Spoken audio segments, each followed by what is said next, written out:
The history of the lightsaber is one of the most fascinating mysteries in Star Wars. But here's the problem. Canon doesn't really tell us much about its origins. So, in this video, we're going to bridge that gap by bringing everything from legends into canon. We'll explore how this elegant weapon evolved from crude early prototypes into the sophisticated lightsabers wielded by Jedi and Sith alike. Grab a drink, sit comfortably, and let's dive in. To understand where lightsabers came from, we have to look at legends, because canon pretty much starts us off with Jedi already wielding advanced sabers, that is, in the High Republic era. According to legends, back in the days of the Jedi Order on Tython, the precursors to the Jedi, Force users didn't have lightsabers. They used what were called Force-imbued weapons, essentially regular swords enhanced by the Force. These Force-imbued blades were crafted using advanced forging techniques combined with Force energy, making them exceptionally durable and powerful in combat. They glowed faintly when infused with the Force, and their creation required immense focus and a strong connection to the light side. However, the introduction of a revolutionary new weapon came when the Jedi first encountered the Rakata, an ancient, technologically advanced species who wielded the dark side of the Force. The Rakata had developed the Force-saber, an early plasma-based weapon powered by dark side energy. Unlike Force-imbued swords, the Force-saber emitted a searing blade of pure energy and required its user to channel the dark side to function. The Jedi were both amazed and disturbed by the Force-saber's destructive capabilities. Some Jedi adopted the weapon, but it led to heated debates and internal divisions about the ethics of wielding dark side-powered technology. This conflict marked a pivotal moment in the evolution of lightsabers, but also the great divide between light and the dark sides of the Force. Over time, as the Jedi Order became the Jedi Order and technology advanced, they sought to develop a weapon that balanced technological sophistication with their philosophical commitment to the light side. This journey eventually led to the development of a Proto-saber. The Proto-saber, also known as the first saber in legends, served as the foundation for all modern lightsabers. It was designed by an ancient Jedi master known as the Weapon Master and kept on Tython by droids for millennia. In both canon and legends, the Proto-saber plays a critical role in lightsaber history, but the depiction of the Proto-saber varies between the two continuities. In legends, Proto-sabers resemble traditional lightsabers, albeit with some crucial differences. They required a power pack attached via a cord to supply energy to the blade, making them less practical in combat. Despite this limitation, they were an essential step toward developing the self-contained lightsaber. The history of the Proto-saber in legends is well documented. Proto-sabers were used during the 100-Year Darkness and Great Hyperspace War by Force users such as Jedi, Dark Jedi, and Sith.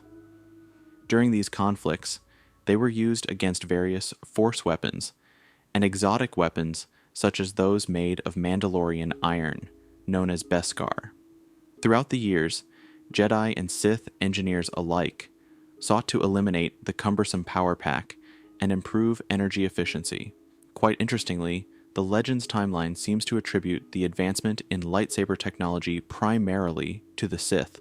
Nevertheless, these improvements granted greater freedom of movement and more efficient power consumption, paving the way for the sleek, portable lightsabers we see in the Galactic Republic era. In canon, the Proto-saber is depicted quite differently. It appears more like an Excalibur-style sword with no visible power pack or cord. Its origins remain vague, but it's clear that canon takes a more mystical and less technological approach to this early lightsaber design. The differences between these depictions highlight the creative liberties taken in each continuity. Nevertheless, the Proto-saber remains a vital part of lightsaber evolution, bridging the gap between Force-imbued weapons and modern lightsabers.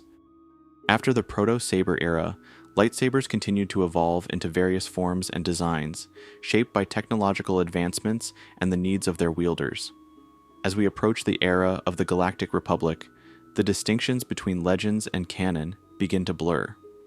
From this point in the video, rather than specifying one or the other, I'll be treating all sources as part of a unified exploration of lightsaber history. One of the earliest known variants is the crossguard lightsaber, which dates back to the Great Scourge of Malachor, thousands of years before the events of the Skywalker saga. These sabers featured plasma crossguards that provided additional protection for the wielder.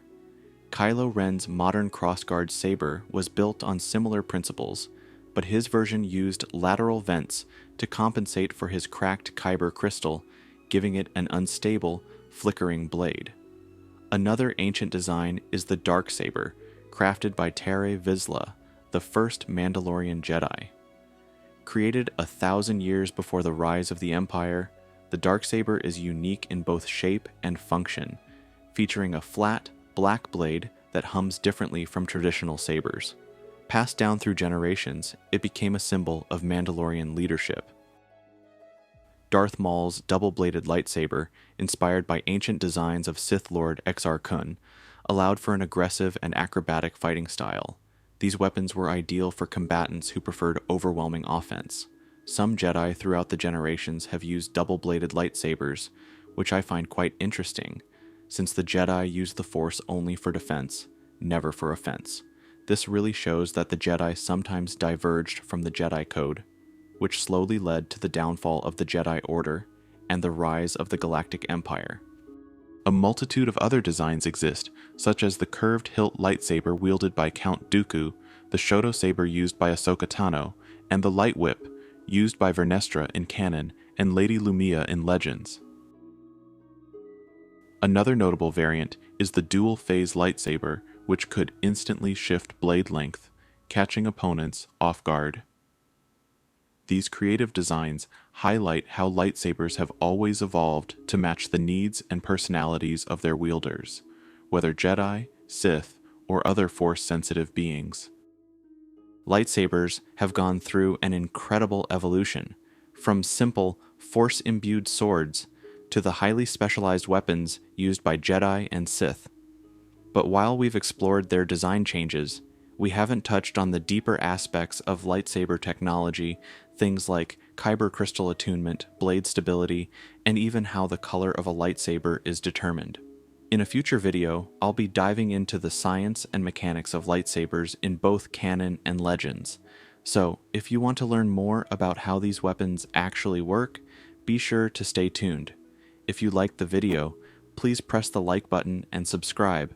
Your support means a lot to me. Thanks for watching, and as always, may the Force be with you.